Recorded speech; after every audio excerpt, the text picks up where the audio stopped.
Welcome. If you're listening to this, chances are you care about staying active, or you've had a recent reminder of how quickly that can change, often due to pain. Most people don't see it coming. They're coping, carrying on, and doing what they've always done, until one ordinary moment becomes one step too far. Welcome to the 3 Rules to Stay Active for Life. I'm Gavin Routledge, a lifestyle medicine professional, osteopath and author. And in this podcast, I'll share a few simple frameworks to help you suffer less pain and feel more confident about your current and future health. Why does your back feel fine one week and then suddenly go again? So, back pain rarely comes out of nowhere. The final straw, as it may appear, is exactly that. It's not usually the cause. And for this, I'd like to reference our cliff of pain model. You're pottering along through life, all is well, and then suddenly you fall off the edge and find yourself in the sea of suffering. Back pain flares up, and it's agony, it's misery. But of course, that thing that happened just before you fell off, the thing you're blaming, whether it be tying your shoelaces, making the bed in the morning, carrying luggage on holiday, whatever the trigger is, it is simply the trigger. It's the thing that pushed you off the edge. It is not really the cause. It's the last straw. And once you're down in the sea of suffering, of course, your behavior changes. You become fearful. You cut back on the things that you do. Your confidence drops. Sleep becomes harder. And all round, you can get stuck in that sea of suffering.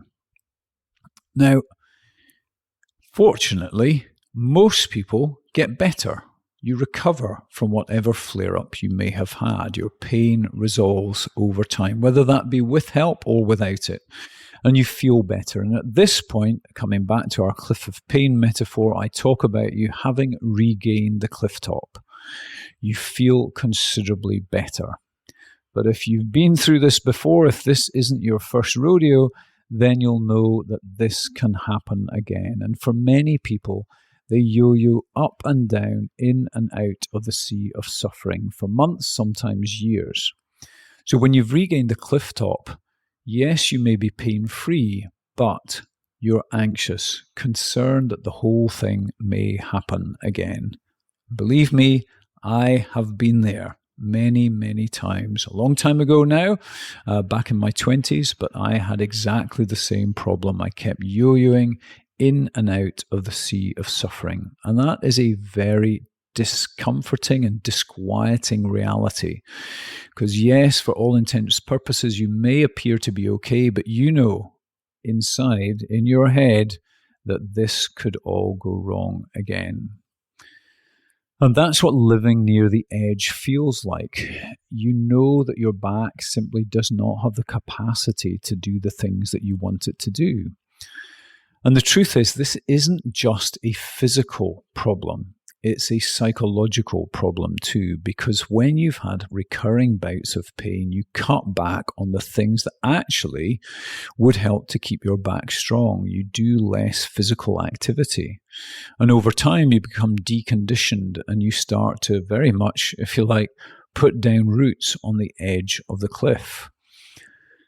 So, living near the edge is not just a capacity problem, it's a psychological problem. And over time, you'll find that things that you used to be able to do become more and more challenging. You can't sit for as long as you used to.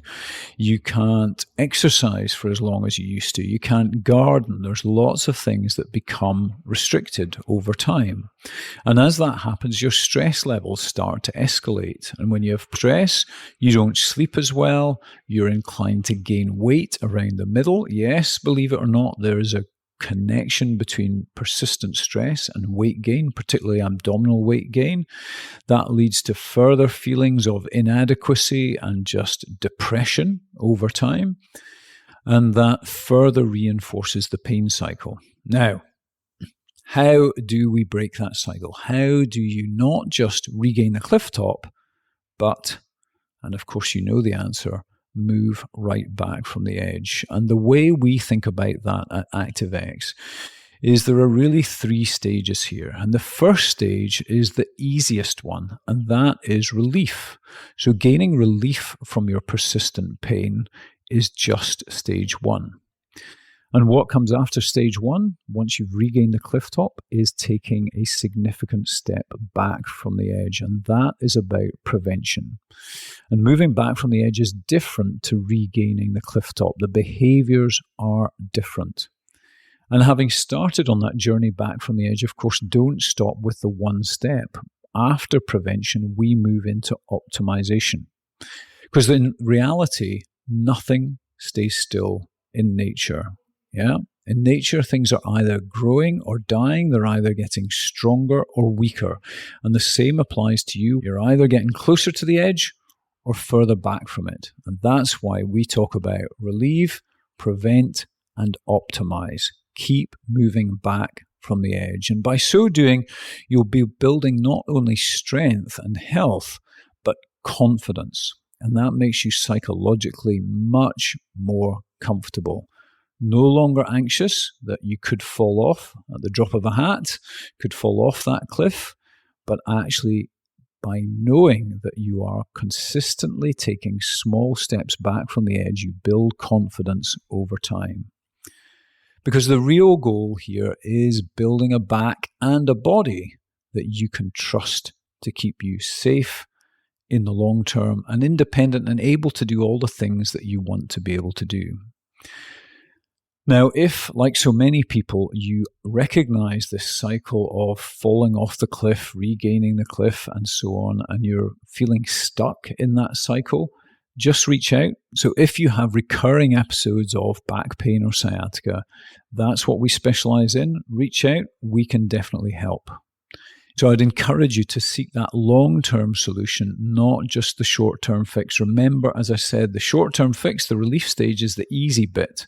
It's how do you keep moving steadily back from the edge of the cliff.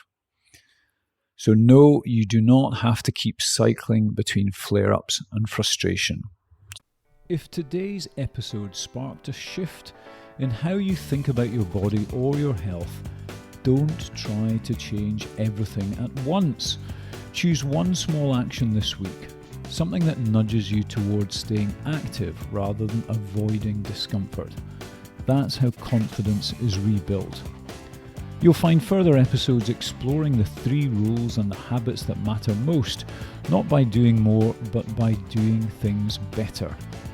This program is provided for general information only and should not be taken as medical advice.